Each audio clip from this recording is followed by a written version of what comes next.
So I came across this recent incident that individuals were talking about, and it really made me pause and think about where we are as a society.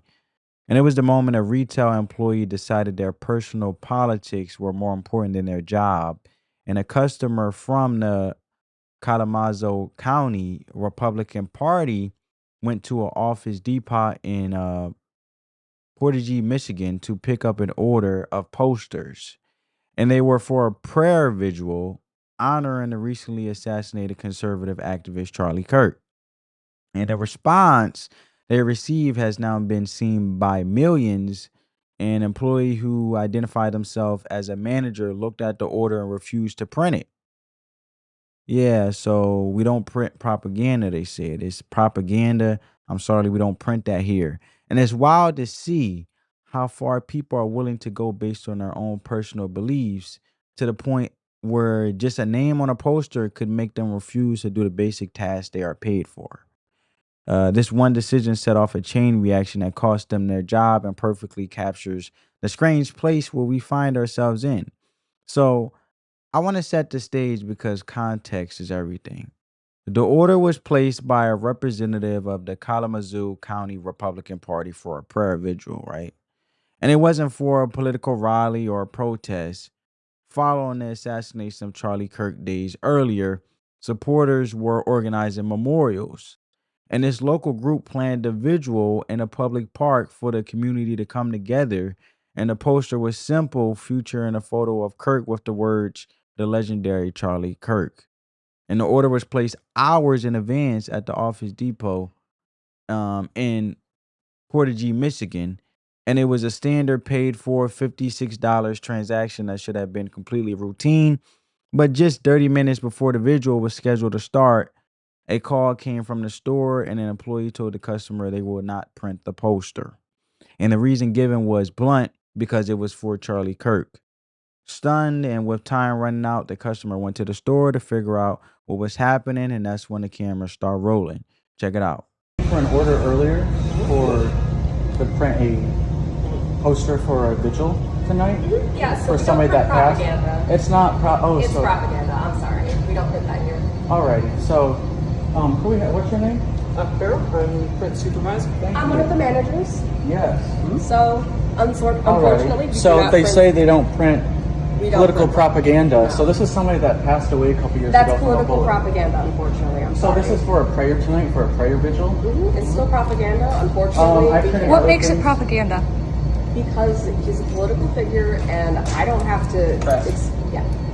Our general manager is going to be in on Monday. If you No, want to it's speak totally further okay. on No, the we have, subject, we have, If you would like we to, have you're welcome orders for an order earlier. Well, there you have it, folks. It also it had so many millions of people speaking on it that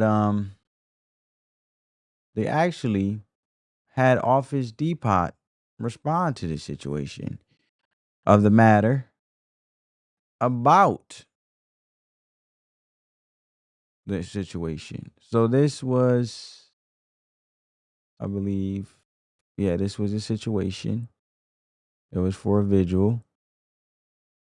And Office Depot Max said, we are deeply concerned about the incident that occurred at store, and in Portage, Michigan, and the behavior displayed by our associates completely unacceptable and insensitive, violates our company policies and does not reflect the values we uphold at Office Depot. We sincerely apologize to the customer affected and to our community for this regrettable situation.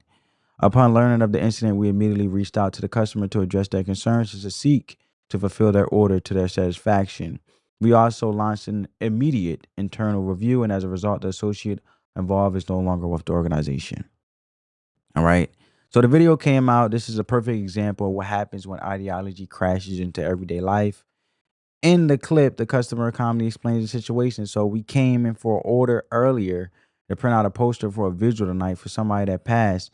And in response, as you guys seen, the self-identified manager is immediate, yeah, so we don't print propaganda, she states. And the customer taken back clarifies that the poster is for a prayer vigil. But the employee doubles down, right? Doubles down, insisting it's still propaganda.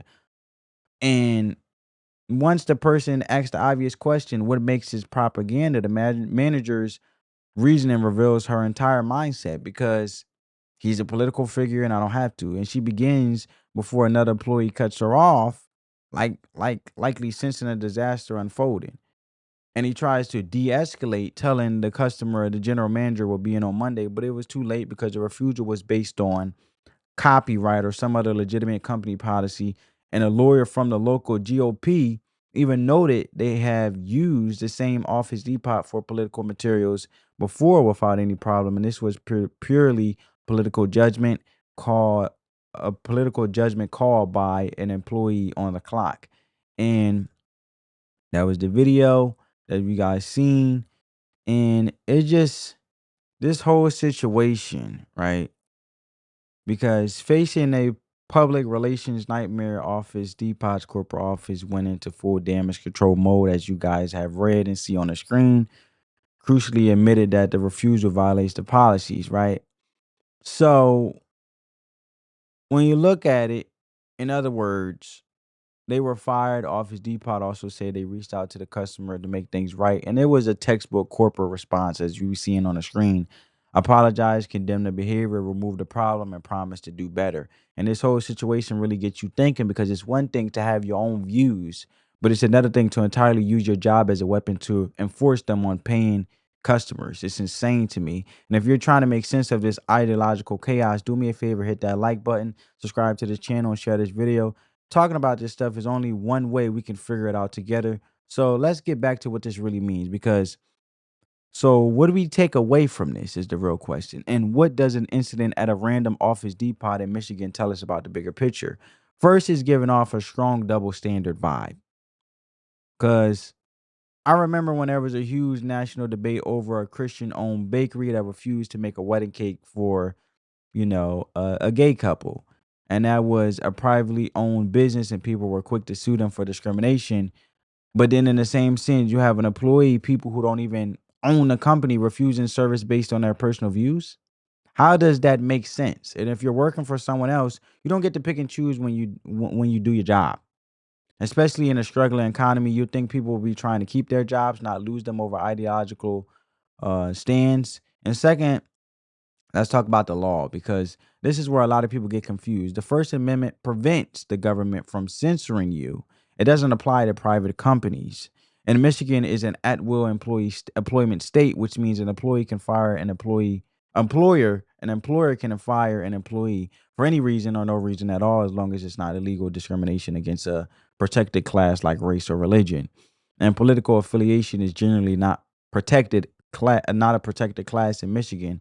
So when this employee decided to act as a political gatekeeper, she had no legal protection, because Office Depot was well within its rights to fire her for violating company policy, creating a PR disaster. And third, the whole mess exposes the ugly side of our cultural war. Both sides are now using the same tactics they once condemned. For years, we saw progressives identifying people, reporting them to employers, and getting them fired. And now conservatives are doing the exact same thing, compiling list of people who mock Kirk's death and getting them fired. And this is where I start to feel conflicted, because I have core principles, right? From myself, I would never wish death on anyone. Um, I believe in due process, and I never wish for someone to lose their ability to provide for their family, let alone their job. And I don't agree with mocking the dead. But I also don't believe intentionally trying to destroy someone's livelihood over a social media post. So it comes to personal responsibility. Freedom of speech doesn't mean freedom from consequences. And if you post something hateful or act out at your job and your employer finds out, that's on you, right? It's about protecting your job, right? Your money, the ability to make a living.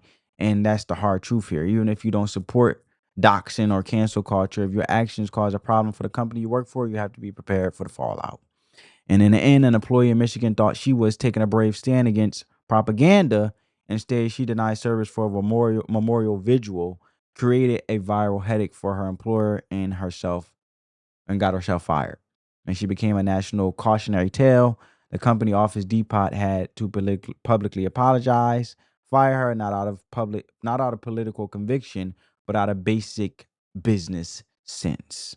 And this whole episode is a powerful lesson, but a complicated one because your job isn't your personal political playground. But at the same time, this new cycle of revenge canceling is getting out of hand. And I think we have to be consistent with our principles and not just apply them when it benefits on one side. It's easy to condemn the Office Depot employee, but it's harder to have that same energy when it's someone on your side being reported to their boss, right? But what do you think? Do you believe Office Depot did the right thing?